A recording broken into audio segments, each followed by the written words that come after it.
7 hasta el versículo 36. Lucas 6, versículos 27 al 36.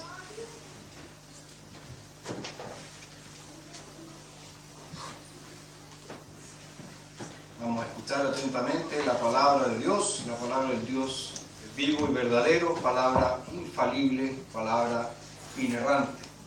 Dice: pero a ustedes, los que oyen, les digo, amen a sus enemigos y hagan bien a los que los aborrecen. Bendigan a los que los maldicen y oren por los que los maltratan. Al que te hiera en la mejilla, preséntale también la otra. Y al que te quite el manto, no le niegues la túnica. A cualquiera que te pida, dale. Y al que tome lo que es tuyo, no se lo vuelvas a pedir. Y como quieren que hagan los hombres con ustedes, así también hagan ustedes con ellos. Porque si aman a los que los aman, ¿qué mérito tienen? Pues también los pecadores aman a los que los aman. Y si hacen bien a los que les hacen bien, ¿qué mérito tienen? También los pecadores hacen lo mismo. Y si dan prestado a aquellos de quienes esperan recibir, ¿qué mérito tienen? Pues también los pecadores dan prestado a los pecadores para recibir otro tanto. Más bien, amen a sus enemigos y hagan bien, y den prestado sin esperar ningún provecho. Entonces la recompensa de ustedes será grande, y serán hijos del Altísimo, porque Él es benigno para con los ingratos y los perversos. Sean misericordiosos, como también su Padre es misericordioso. Oremos al Señor. Padre, te agradecemos porque podemos una vez más abrir tu palabra en esta mañana. Y ahora, Señor, queremos suplicar que tú nos hables. Tú nos hables de tal manera, Señor, que nuestra vida sea impactada. Amén. Que no salgamos de aquí pensando lo mismo, que no salgamos de aquí sintiendo lo mismo, sino que salgamos de aquí con un santo deseo de vivir en conformidad a tu voluntad. También, Señor, queremos pedirte que Cristo se vea tan claramente delante de nuestros ojos, que no tengamos ninguna duda de que esto es palabra del Señor. Le pedimos en el nombre de nuestro Redentor. Amén.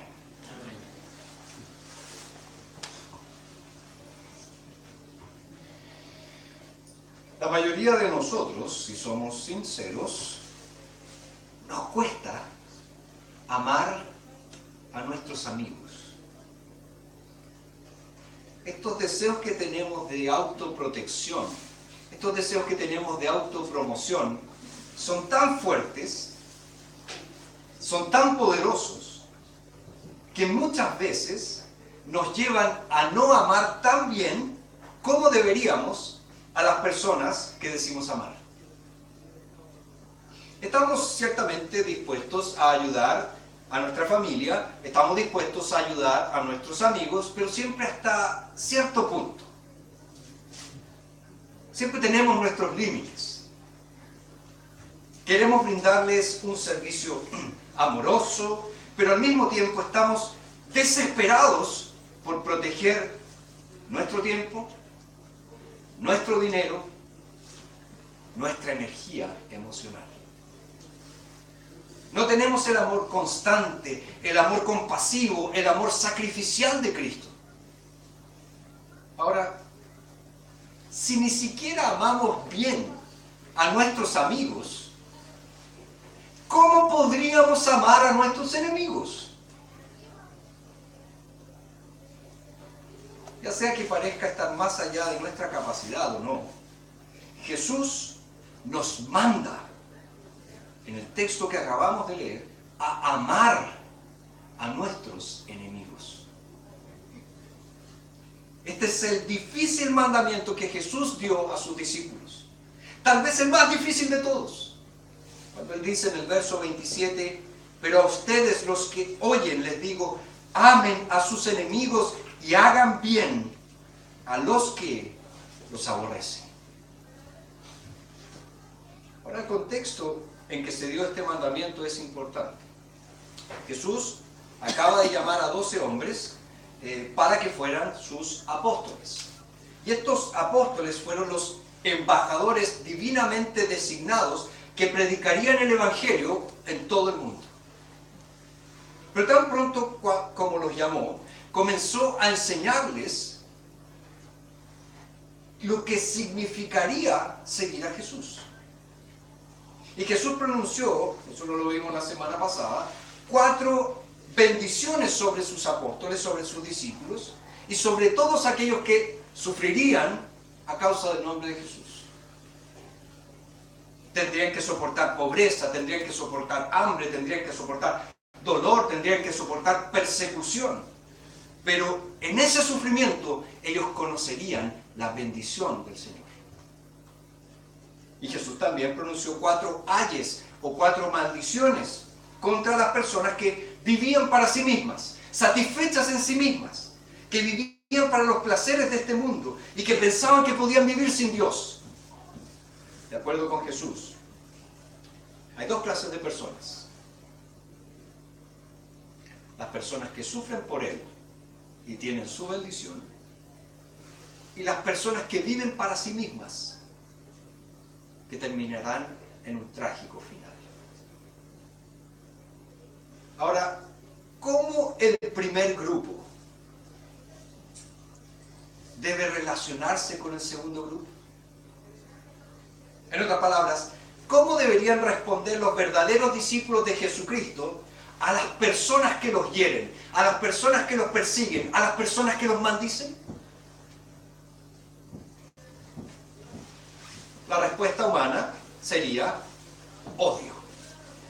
La respuesta humana sería herirlos de alguna manera. O la respuesta humana sería mantenerse alejado de ellos de alguna forma.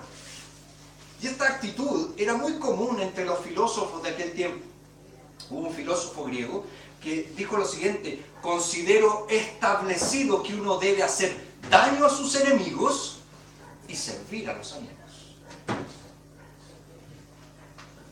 Pero una actitud diferente estaba establecida para el pueblo de Dios. Nosotros acabamos de leer en Levítico 19:18 lo siguiente: no te vengarás ni guardarás rencor a los hijos de tu pueblo, más bien amarás a tu prójimo como a ti mismo, yo el Señor.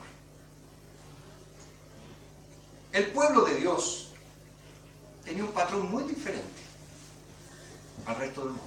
El resto del mundo decía: haz bien a tus amigos y acaba con tus enemigos.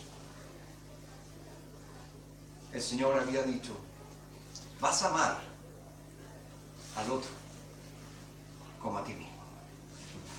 Lo que sucedió ya en tiempos de Cristo, los rabinos enseñaron que este versículo de Levítico 19:18 se aplicaba solo a las relaciones dentro de la comunidad de Israel, ya que el texto decía que no guardarás rencor a los hijos de tu pueblo. O sea, había límites para el amor fraternal. Las únicas personas que contaban como prójimos eran otros judíos, nadie más. El pueblo de Dios tenía entonces que amar a sus amigos, según estas enseñanzas. Pero, según estas enseñanzas, no tenía que amar a sus enemigos. Al igual que los rabinos, nosotros somos tentados a pensar en el amor como algo que solo debemos a nuestros amigos. Pero Jesús dice aquí: ama a tus enemigos. Y este es el mandamiento difícil, tremendo que el Señor nos presenta. Hay un comentarista bíblico que dice lo siguiente: hay varias palabras para amor en griego, porque el Nuevo Testamento se escribió en un griego llamado griego común. Entonces él dice que hay varias palabras para este amor. Jesús no pedía una palabra que en griego es storge, que se refiere a un afecto natural. Tampoco Jesús pedía eros, que se refiere al amor romántico. Tampoco Jesús pedía filia, que es el amor de la amistad. Jesús estaba pidiendo en este texto agape, que es amor incluso para el indigno. Es amor que no se da por mérito en la otra persona, sino que procede del hecho de que aquel que ama ha elegido ser una persona amorosa. Entonces fíjense que este amor trascendental, este agape que nos presenta Jesús aquí, nos lleva a considerar ciertos aspectos de la ética cristiana del amor. Ese es el tema que vamos a tratar en el día de hoy. La regla de oro, la ética cristiana del amor. Es lo primero que nos dice el texto. Que la ética cristiana del amor es, en primer lugar, positiva en su acción. Fíjense lo que dice el versículo 31. Y como quieren que hagan los hombres con ustedes, así también hagan ustedes con ellos. Fíjense que el cristianismo no es solamente un conjunto de prohibiciones, como todas las personas creen que es. Oh, ser cristiano es no hacer esto, ser cristiano es no hacer esto otro, ser cristiano es no hacer aquello. Muchas personas piensan que es eso, pero el cristianismo no es un conjunto de prohibiciones, sino que es una fuente de principios positivos que deben ser seguidos. No basta, nos dice Jesús, que los cristianos no hagan daño a sus enemigos. Más bien son exhortados a amar a sus enemigos y a hacerles bien a sus enemigos. No es suficiente entonces con dejar de odiar a mis enemigos. Tengo que amarlos, tengo que servirlos, tengo que orar por ellos. Y este principio abarca la totalidad de la vida. Porque Cristo no quiere que no hagamos lo que no nos gustaría que nos hicieran. Él quiere que seamos activos en la práctica del bien. No es solamente no hacer lo que no me gustaría que me hicieran, sino que es hacer lo que me gustaría que me hicieran. Por eso es que la ética cristiana del amor es positiva en su acción. Ahora, todos nosotros tenemos enemigos. Y hay algunos de esos que son de conocimiento público. Por ejemplo, la empresa codiciosa que se aprovecha de sus empleados. El político inescrupuloso que introduce una legislación impía. El conductor imprudente que mata a un peatón inocente. El dictador que oprime a un pueblo, que persigue a una iglesia. El terrorista que trae guerra y destrucción. Son enemigos públicos que están allí. Pero también hay otros enemigos más personales. Por ejemplo, el jefe déspota y abusador. El compañero de trabajo intrigante. El vecino malhumorado. El cónyuge hostil. O el antiguo amigo que se ha distanciado porque tuvieron un desacuerdo. ¿Quién es tu enemigo? Esta es una pregunta importante que debes responder. Porque quien quiera que sea tu enemigo, él o ella es la persona a que Cristo te está llamando a amar.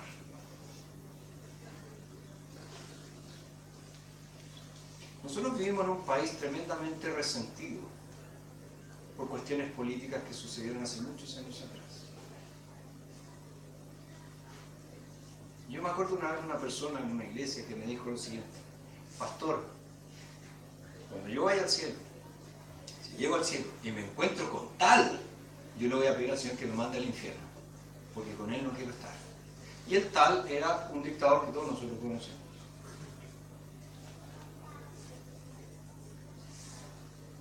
Yo la miré y le dije: Jesús nos llamó a amar a nuestros enemigos. Pero nosotros pensamos que enemigos son otros. aquellos que nos atentan directamente. Pero ¿quién es tu enemigo? Piensa, ¿quién es la persona que hoy es tu enemigo? Bueno, a esa persona Jesús te está diciendo que tienes que amar. Tienes que hacerle el bien. Porque la ética cristiana del amor es positiva en su acción. La segunda cosa que el texto muestra es que la ética cristiana del amor se mide por un patrón superior. La ética cristiana del amor se mide por un patrón superior. Verso 32 dice: porque si aman a los que los aman, ¿qué mérito tienen? Pues también los pecadores aman a los que los aman. Y si hacen bien a los que les hacen el bien, ¿qué mérito tienen? También los pecadores hacen lo mismo. Y si dan prestado a aquellos de quienes esperan recibir, ¿qué mérito tienen? Pues también los pecadores dan prestado a los pecadores para recibir otro tanto.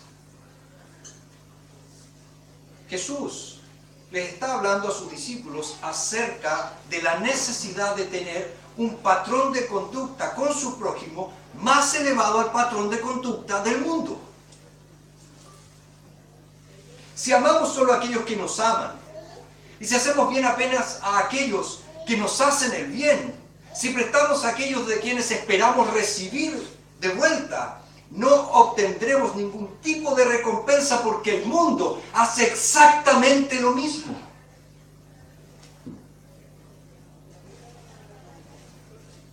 Usar la regla del mundo para medir nuestra ética del amor al prójimo es insuficiente. Debemos compararnos no con nuestro prójimo, no con el mundo, sino con nuestro Padre Celestial. Fíjense que aquí Jesús nos muestra una progresión muy interesante. Dice, hagan bien a los que los aborrecen. Eso es amar ¿con qué? Con nuestras acciones. Es hacer bien a quienes nos hacen el mal. Después Jesús dice, bendecir a los que nos maldicen. Eso es amar con nuestro discurso, con nuestras palabras. Es usar palabras de gracia cuando las personas nos hablan con ira. Y Jesús dice, orar por los que nos maltratan. Eso es amar con nuestros corazones, pidiéndole a Dios que rescate del pecado a aquellas personas que nos lastiman. Entonces fíjense, juntos, palabras, acciones y oraciones forman una poderosa respuesta al odio de nuestros enemigos. En lugar de ceder a su mal, al hacer una respuesta en conformidad a sus acciones, nosotros triunfamos sobre el mal al hacerles el bien.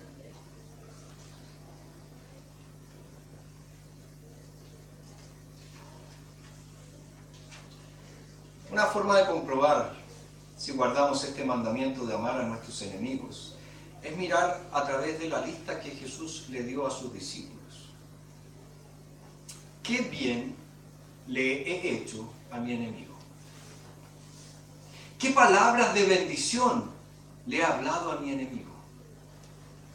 ¿Qué oraciones de intercesión he ofrecido por mi enemigo? Fíjense que, por lo general, ¿cómo comienza la transformación? Porque todos estamos escuchando esto y decimos, oh, Dios mío, esto es imposible. Pero ¿cómo comienza la transformación? A través de la oración. Porque no podemos seguir odiando a alguien que estamos trayendo constantemente delante del trono de la gracia de Dios. Y al orar, nosotros comenzamos a reconocer que nuestros enemigos necesitan exactamente las mismas cosas que nosotros necesitamos. El perdón por el pecado y el poder para llevar una vida santa. Cuando oramos, reconociendo eso, tenemos más simpatía por su situación y así tenemos la facultad de amarles, porque ellos no son peores que yo. Ellos son tanto cuanto pecadores como yo. Y ellos necesitan de la gracia de Dios de la misma forma como yo necesito de la gracia de Dios. Parece significativo que seamos llamados a orar por nuestros maltratadores en lugar de hacerles el bien. ¿Por qué? Porque hay algunas formas de maltrato, especialmente la violencia física, que son demasiado peligrosas para soportarlas. Pegue, síganme pegando. Es muy peligroso porque te pueden hacer un daño muy grande. Y en tales casos, nosotros tenemos la responsabilidad otorgada por Dios para proteger y preservar la vida, incluida la nuestra. Pero necesitamos ser sabios en nuestra respuesta al mal. Y hay momentos en que amar a nuestros enemigos, incluidos casos graves, que pueden estar dentro de nuestra propia familia, significa orar por ellos a una distancia segura. Les voy a poner el caso, una mujer que es maltratada físicamente por su marido. ¿Cómo una mujer cristiana puede amar a ese hombre que la golpea, la golpea, la golpea y la golpea? Orando por ella. Pero ella puede hacerlo a una distancia segura. Porque es muy peligroso seguir soportando los golpes, los golpes y los golpes.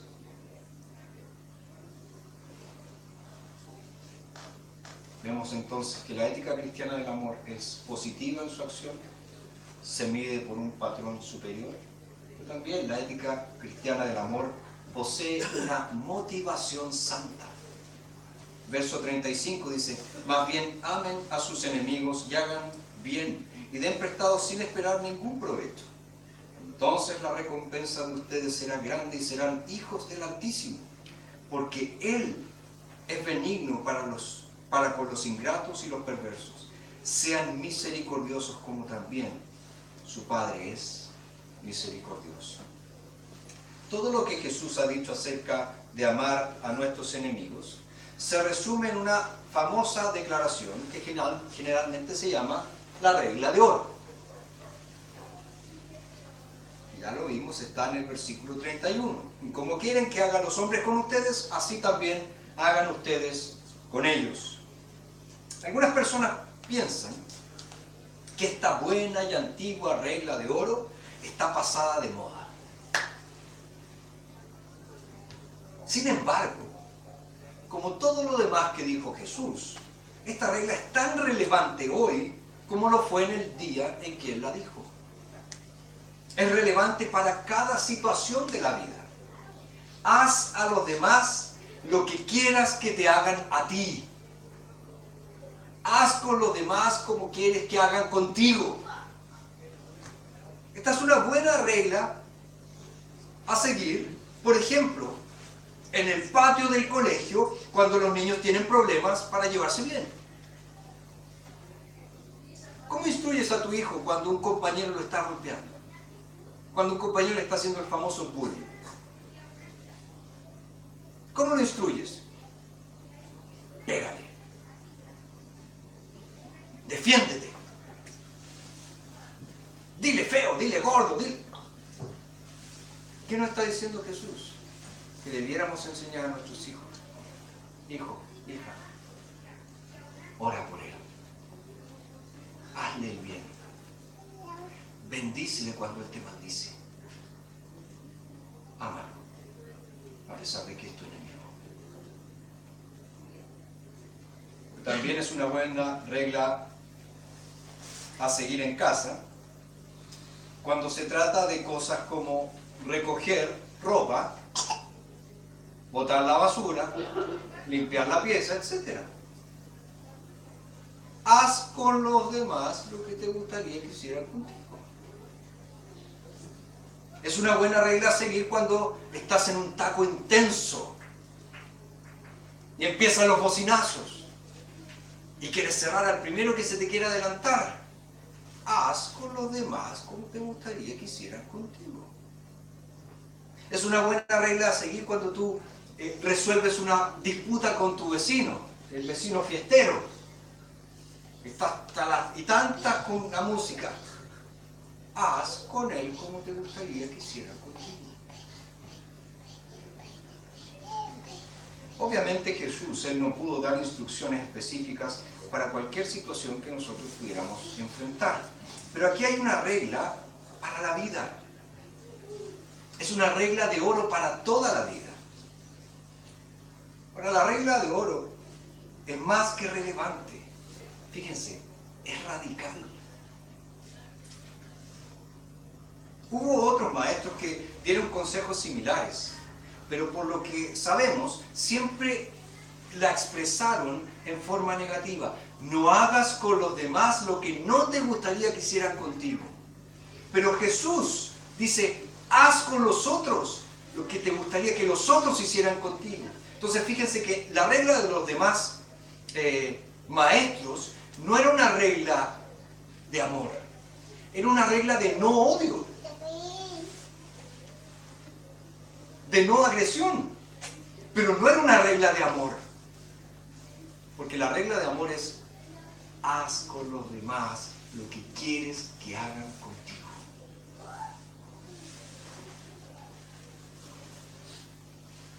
Entonces no es simplemente no hacer ciertas cosas, sino hacer todo lo posible, todo lo que esté en mis manos para bendecir a aquel que es mi enemigo. No solo mi amigo. La regla de oro es para los enemigos también. Y estamos llamados a tratar a las personas de una manera que queremos ser tratados. Incluso si estamos bastante seguros de que no nos van a seguir tratando de la manera en que queremos ser tratados. ¿Pero para qué hago esto? Si me van a seguir tratando mal. No importa, bendícelo. Pero si no va a cambiar, bendícelo. Pero es que no veo ni un cambio, bendícelo.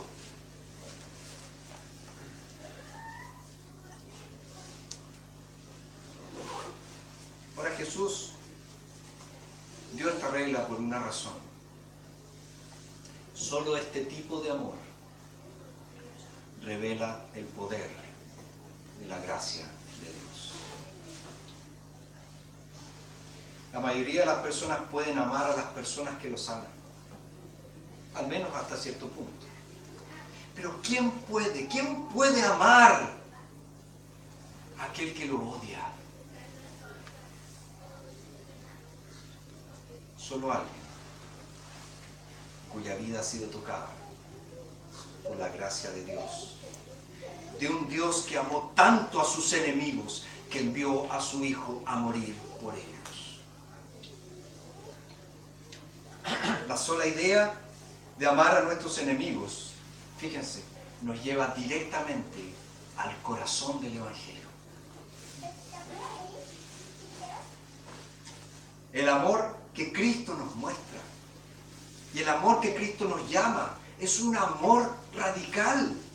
No es solo para los amigos, también es para los enemigos. No se limita a las personas que te quieren, que te ayudan y que te pagan, sino que se extiende a las personas que te odian, que te maldicen y que abusan de ti.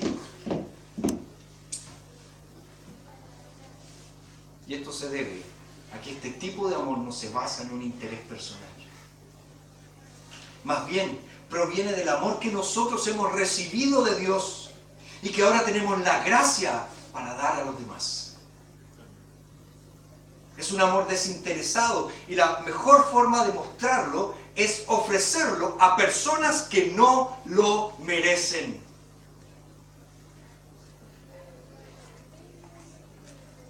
Fíjense que una de las formas principales en que muchas personas llegarán a conocer el amor infinito de Dios es vernos, mostrarles a ellos un amor que nadie les ha mostrado jamás.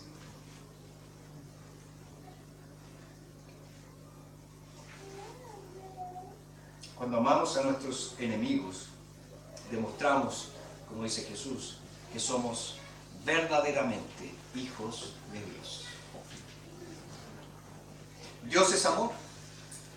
Es su propio carácter mostrar bondad y misericordia. Y más específicamente, es su propio carácter mostrar este tipo de virtud a sus enemigos. Dios muestra bondad hacia la gente ingrata, malvada, todos los días. Lo hace dándonos vida, lo hace dándonos fuerza, lo hace al sostener este glorioso universo en el que nosotros vivimos. Lo hace enviando lluvia del cielo que Él derrama sobre justos e injustos. Pero Dios ha mostrado su amor supremamente al enviar a su Hijo a morir por las personas que lo odian y que se rebelaron contra Él. La salvación entonces proviene del corazón de este Dios que ama a sus enemigos, que reconcilia a los pecadores con sí mismo. La Biblia dice, porque cuando éramos enemigos, fuimos reconciliados con Dios por la muerte de su Hijo. Y este amor increíble no es solo el amor del Padre, sino también es el amor del Hijo, de Jesucristo, del Hijo de Dios. Porque cuando se trata del amor de Dios, nosotros podemos aplicar esa máxima, tal Padre, tal Hijo. Así como Dios ama, Jesucristo ama. Jesús demostró esto en sus sufrimientos y en su muerte, cuando soportó las mismas cosas que Él dijo a sus discípulos que debían soportar, y aún así Él amó a sus enemigos.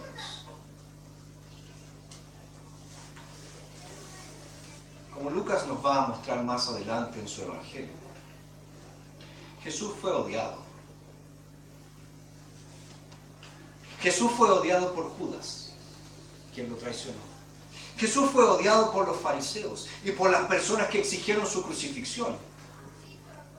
Jesús fue odiado y maldecido por los testigos falsos que hablaban en su contra. Jesús fue maldecido por los soldados que se burlaban de Él. Jesús fue maldecido por el gobernador que lo sentenció a una muerte terrible en la cruz. Jesús fue maltratado. Jesús fue maltratado por los sacerdotes que lo mandaron a azotar.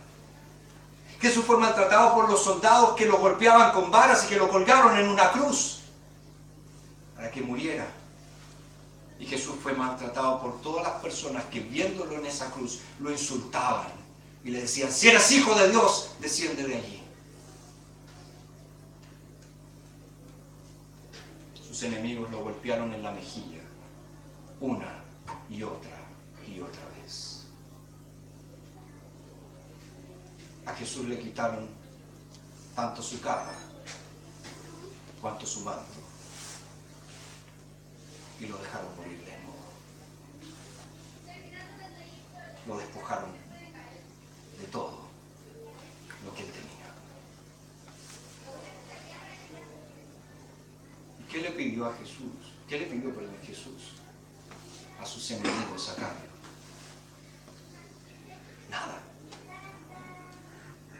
Pero les dio su vida por sus pecados. Mientras moría en la cruz, sufriendo a manos de sus enemigos, Jesús les mostraba su amor. El mismo tipo de amor que nos llama a nosotros a mostrar un amor desinteresado, un amor no influenciado por ninguna esperanza de retorno. Jesús estaba haciéndoles el bien a aquellos que lo odiaban, sufriendo el castigo que otros merecían por sus pecados. Él estaba bendiciendo a aquellos que lo maldecían, ofreciendo salvación al ladrón en la cruz. Jesús estaba orando por aquellos que lo maltrataban, diciendo, Padre, perdónanos, porque no saben lo que hacen. Y es aquí donde nosotros aprendemos a amar a nuestros enemigos, en la cruz. ¿Saben por qué? Porque en la cruz nosotros somos los enemigos por los que Jesús tuvo que morir para perdonar.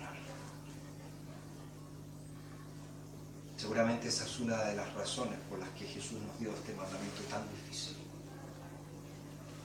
Y para guardar este mandamiento, nosotros necesitamos permanecer cerca de la cruz, aferrándonos a ese amor que Jesús allí nos mostró. Dios nos ha llamado a amar a nuestros enemigos para que podamos ver el pecado de nuestros corazones sin amor y aprender el verdadero poder que proviene de Él.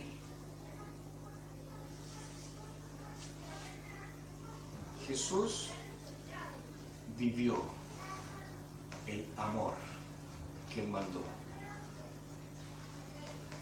Y Él te da el poder para vivir ese mismo amor.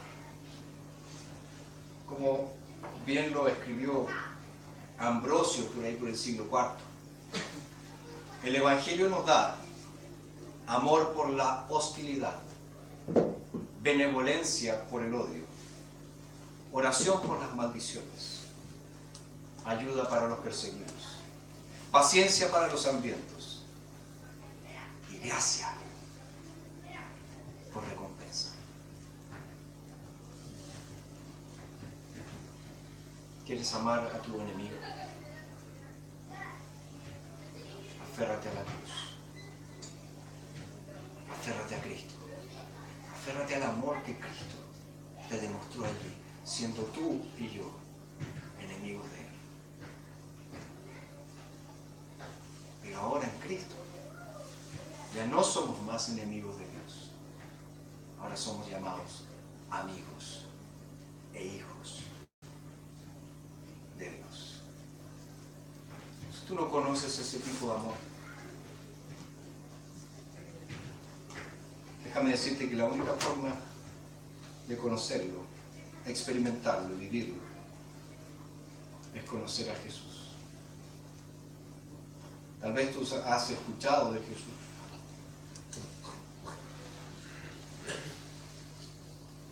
pero aún no reconoces que Jesús es el Señor y el Salvador. Y hoy es el día para que lo hagas. Hoy es el día que puedes decir: he sido tu enemigo y tú me amaste. Recíbeme, perdóname, aquí está mi vida. No lo dejes para mañana, hazlo hoy. Oremos. Señor, te agradecemos por esta regla de oro tan preciosa que nos muestra el corazón mismo del Evangelio. Al Dios que amó de tal manera a su pueblo, que envió a su Hijo Jesucristo a morir por los pecados de ellos y a darles la salvación. Gracias, Señor, porque en Cristo esta clase de amor es posible. Gracias, Señor, porque en Cristo nosotros podemos amar a nuestros enemigos. Así que ayúdanos a tratar bien a aquellos que nos maltratan, a bendecir a aquellos que nos maldicen y a orar por aquellos que abusan de nosotros. Gracias, Señor, porque el poder para hacer esto no proviene de nosotros, sino que fluye directamente del precioso Evangelio de Cristo Jesús, por quien nosotros oramos. Amén. Los voy a invitar a que se pongan de pie para que cantemos esta última música, Solo en Jesús.